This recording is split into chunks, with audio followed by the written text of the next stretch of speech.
ये बात तो बिल्कुल आजकल आसान है, इसका तो कोई मुश्किल भी नहीं है, इसलिए कि आजकल मीडिया तो हर जगह मौजूद है। अगर ये कि कोई औरत और उसका शौहर गुम हो जाए तो ऐलानात होते हैं, मालूमात होते हैं और बाखबर ज़राए से बात पहुंच जाती है।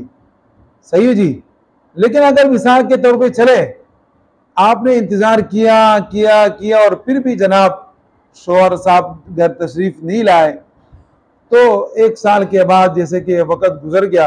और अदालत ने फैसला दे दिया कि भाई वो आदमी शायद या मर गया है या जनाब जो है उसको कुछ आता पता नहीं,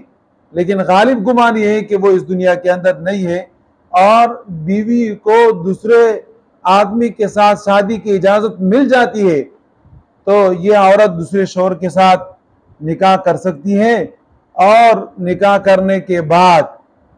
अगर फिर जनाब वो गुमा हुआ शौहर दोबारा सर उठाए और वापिस पहुंच जाए,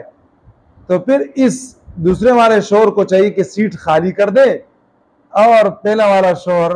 अपनी जिंदगी गुजारता रहे।